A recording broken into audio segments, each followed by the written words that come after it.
جی دیکھیے، ایک تو ہم کہتے ہیں زیرو ٹالرنس پالیسی ہونا چاہیے جہاں تک ٹیررزم ریلیٹڈ ہے. آپ دیکھ رہے ہیں کشمیر میں جو ہو رہا ہے اس میں یہ کلیئر ہے کہ یہاں پہ ان لوگوں کا کوئی نہ کوئی رول ابھر کے آ رہا ہے. اب اس سے پہلے مودی جی نے بالکل بونافائڈ طریقے سے، حالانکہ ہم نے اس کی آلوچنا کی تھی، بونافائڈ طریقے سے جا کے نواز شریف سے ملے تھے، مگر اس کے بعد دیکھیے کیا ہوا. ہم کہتے ہیں ایسا سافٹ ڈپلومیسی کی اپروچز کو آپ کو ابھی ابینڈن کرنا پڑے گا. آپ کو ایک زیرو ٹالرنس پالیسی اپنانا پڑے گی پاکستان کے خلاف، اور آپ کو انہیں نیم اینڈ شیم کرنا پڑے گا دنیا کے سامنے جب تک یہ باز نہیں آ جاتے. اس کے علاوہ کئی ایسے سیکیورٹی میجرز ہیں جو گورنمنٹ ایویلیویٹ کر سکتی ہے. کانگریس گورنمنٹ کے ساتھ کام کرنے کو بالکل تیار ہے، جو بھی میجرز انہیں لگتے ہیں اٹھانے میں. ٹھیک ہے، میں یہ پوچھ رہا ہوں نصرت امین صاحب، میں یہ کہہ رہا ہوں، اب جبکہ نواز شریف کھلے عام یہ کہہ چکے ہیں کہ انشاءاللہ جموں کشمیر ایک دن پاکستان بن جائے گا، ایسے میں ہم یہ کیوں نہ مان کے چلیں کہ یہ ویرودھ پردرشن پروٹیسٹ جتنے بھی ہو رہے ہیں کہ آپ کی سرکار جان بوجھ کے کروا رہی ہے؟ نہیں، انہوں نے یہ کہا کہ انشاءاللہ میں اس وقت کا منتظر ہوں، اس وقت کا میں منتظر ہوں جب یہ پاکستان کا حصہ، کشمیر پاکستان کا حصہ بن جائے. اب جب یہاں تک بات آ گئی ہے، میں وہی کہہ رہا ہوں کہ اب جب یہاں تک بات آ گئی ہے تو ہم یہ کیوں نہ مان کے چلیں کہ گورنمنٹ جان بوجھ کے کروا رہی ہے کشمیر کو پولیٹیسائز کرنے کے لیے یا انٹرنیشنلی اسے ہائی لائٹ کرنے. اور نصرت صاحب سے ایک سوال میں اور پوچھ، ایک سیکنڈ، ایک یہ جواب دے دیں ذرا پہلے. ہاں، پہلے تو بڑی ابھی ایک خاتون ایک بڑی دقیل اور ثقیل ہندی سننے میں ملی مجھے، جو خاتون بات کر رہی تھی، اور اس کے بعد جاوید صاحب کے منہ سے بڑی خوبصورت اردو سننے کو ملی.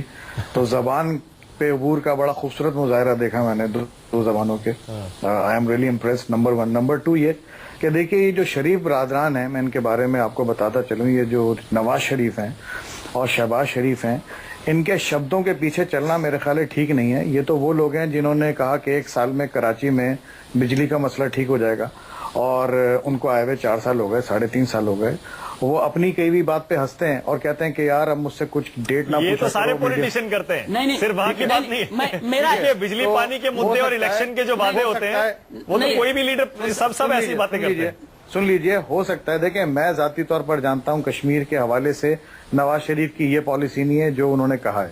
مجھے اچھی طرح پتا ہے وہ کشمیر کو پولیٹیکلی سپورٹ ضرور کرتے ہوں گے کہ کشمیر الگ ہو جائے یا پاکستان بننے کی بات مجھے یاد نہیں ہے کہ کبھی نواز شریف صاحب نے پالیسی کے طور پہ کبھی اپنی پارٹی کی پالیسی کے طور پہ کشمیر کے پاکستان بننے کی بات کی ہو. ہاں، کشمیر کی آزادی کی بات انہوں نے کی ہے. اور کشمیر بہرحال ایک انڈیا کو ایک بات تو دیکھیں ماننی چاہیے کہ کشمیر ایک ڈسپیوٹڈ معاملہ تو ہے، ڈسپیوٹڈ ٹیریٹری ہو یا نہ ہو، کشمیر ایک ڈسپیوٹڈ معاملہ تو ہے.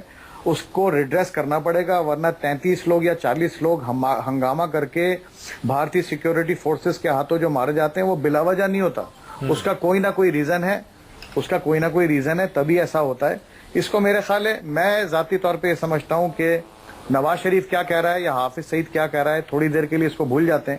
میرے خیال ہے کہ انڈیا کو اگر مجھ سے، ظاہر ہے مجھ سے آپ کیوں مشورہ لیں گے، لیکن اگر مجھ سے کوئی رائے لی جاتی ہے تو میں یہ ضرور کہوں گا کہ چاہے پاکستان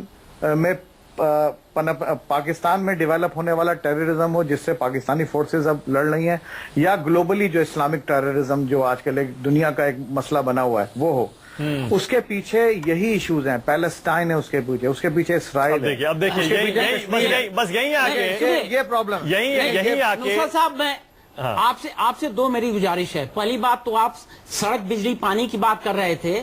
اگر آپ انڈیا کے خلاف آپ کی ISI اتنا پیسہ نہ خرچ کرے تو شاید آپ کے یہاں پیسے بچیں گے، تو سڑک بجلی پانی آپ کے ممالک کے لیے ہو جائے گا. ایک بات. دوسرا، آپ جو کشمیر کی آپ نے بھی تو فوج لگائی ہوئی ہے نا، اس کا بھی تو خرچہ پانی بھائی ہمارا تو بجٹ بچے گا، اپنا دیکھ لو. ایسے مت کرو نا، ہم 125 کروڑ لوگ ہیں اور آپ 19 کروڑ ہیں، یہ باتیں نہ کرو نا. ہمارا بجٹ الگ ہے، آپ کا بجٹ الگ ہے. دیکھو ہم جانتے ہیں، اور آپ بڑے کمپیٹنٹ جرنلسٹ ہیں، آپ بڑے کمپیٹنٹ جرنلسٹ ہیں اور بہت اچھے انسان ہیں. میں ایک چیز اور پوچھنا چاہتا ہوں، کشمیر میں بھائی ناراضگی کس بات کی؟ وہاں جو ایک آدمی پکڑا گیا ہے وہ کہتا ہے پاکستان والوں نے بھیجا، وہ کہتا ہے کہ ہمیں انہوں نے بتایا، کہتا ہے کہ میں پیسے کے لیے آیا، اور 1000 پیج کا آپ کو ڈوسیئر امریکہ سے آ گیا. امریکہ آپ کا دوست، اور پھر بھی آپ ماننے تیار نہیں. یہ کہتے ناراضگی ہے، رنجش ہے. ارے جب 500 روپے آپ ہر ایک بچے کو دیں گے پتھر پھینکنے کے لیے، وہ کرے گا، وہ تو کرے گا. نہیں، وہ تو آپ ٹھیک ہے، لیکن ہم دوسرے ڈائریکشن میں جا رہے ہیں. بریگیڈیئر صاحب، میں یہ کہہ رہا ہوں وہ ایک الگ مسئلہ ہے. کشمیر ہمارا انٹرنل میٹر ہے, ہم نپٹ لیں گے. یہ جو کہہ رہے تھے اس پر میں نے نہیں, کہا. میں دوسری بات کہہ رہا ہوں. آج ہم بات کر رہے ہیں راجناتھ ان سنگھ کو کے بولنے خلاف یہ نعرے دیجیے. لگا مشرا کر کیا صاحب کی حاصل ہو عادت ہے جائے مجھے گا؟ ڈانٹنے کی. نہیں, ہم دوسری بات کہہ رہے ہیں آج کہ آج پاکستان کی گورنمنٹ کو راجناتھ سنگھ کا ویرود کروا کے, پروٹیسٹ کروا کے کیا حاصل ہو جائے گا؟ انیلا سنگھ, آپ کو کیا لگ رہا ہے کیا حاصل کریں؟ یہ بہت ہی آسان سا آنسر ہے, اس کا اتر ہے حاصل یہ ہو جائے گا, یہ جتنی بھی فورسز ہیں جو ٹیررسٹ فورسز میں کہوں گی, اور جو ان کے ہیڈز ہیں, جو آرگنائزیشن پوری چلتی ہیں, یہ فنڈڈ کس سے ہیں یہ آپ کو بھی پتا ہے, کون ان کو فنڈ کرتا ہے. جب ان کے پرویز مشرف صاحب نے بھی بتا دیا تھا کہ یہ لوگ ان کو فنڈ کرتے ہیں, ٹھیک ہے, جب فنڈ ملتا ہے تو کچھ کام بھی تو کریں گے.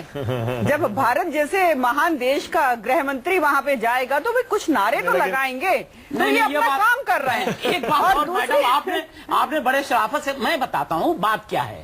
بات یہ ہے کہ نواز شریف صاحب کے خلاف وہاں پر پوسٹر چپک رہے ہیں کہ یہ چھوڑیں فوج آئے, ملٹری کو ہونا چاہیے. سنیے, اور اس کے بعد ان کے ہاں جو ایک عمران خان صاحب ہیں قادری, یہ they are waiting in the wing, وہ ویٹ کر رہے ہیں. اور ابھی اگر یہ ہوگا کہ یہاں پر نعرے لگیں اور یہاں پر ڈیمانسٹریشن ہو تو پورا بلیم نواز شریف صاحب کو جائے گا. آرمی تو وہاں راولپنڈی میں بیٹھی ہے, اسلام آباد میں نواز شریف صاحب بیٹھے ہیں, تو ان کے ہاں جو یہ فوج سویلین کا ہے اس کی وجہ سے پوری. محمد خان, میں آپ سے صرف 20 سیکنڈ, محمد خان 20 سیکنڈ, لگ رہا ہے کچھ حاصل ہوگا سارک کے اس کانفرنس سے, یا پھر یہ ویسٹ ہو گیا اور یہاں پر صرف وہی کشمیر اور ٹیررزم یہ باتوں کے ختم ہو جائے گا؟ دیکھیں, پاکستان ابھی کسی نے بڑے صحیح طریقے سے سمرائز کیے ڈسپیوٹس. دیکھیے, ابھی آرمی نے پوسٹرز لگا رکھے ہیں, انٹرنیشنل میڈیا نے بھی رپورٹ کیا تھا, ایک کو تو امپینڈنگ لگ ہی رہا ہے. مگر ایک دوسری بات کہوں, کسی نے کہا کہ کشمیر کا مدعا سیٹل کرنا پڑے گا. جناب, کشمیر کا مدعا سیٹل ہو چکا ہے. شملہ اگریمنٹ, جی, شملہ کا میٹرز ہے. شملہ اگریمنٹ کے بعد انڈیا کا کلیم اوور کشمیر ٹوٹل اور کمپلیٹ ہے.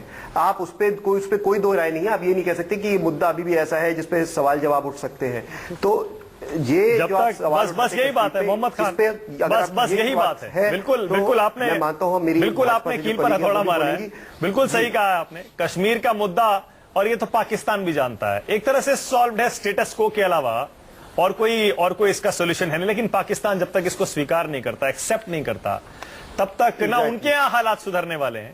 اور جو ہمیں وہ پریشان کرتے رہتے ہیں تھوڑا بہت, ہمارے لوگوں کا بھی پھلے ہیں, اور جو ہمیں وہ پریشان کرتے رہتے ہیں تھوڑا بہت, ہمارے لوگوں کا بھی خون بہا کے, وہ بھی ایسا لگتا ہے چلتا رہے گا.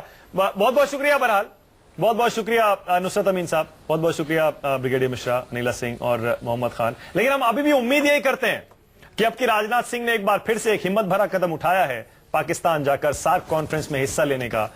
فی الحال جو بھارت پاکستان کے بیچ ٹینشن اپنے چرم پر پہنچی ہوئی ہے, تناؤ چرم پر ہے, اس میں تھوڑی بہت تو کمی آئے گی.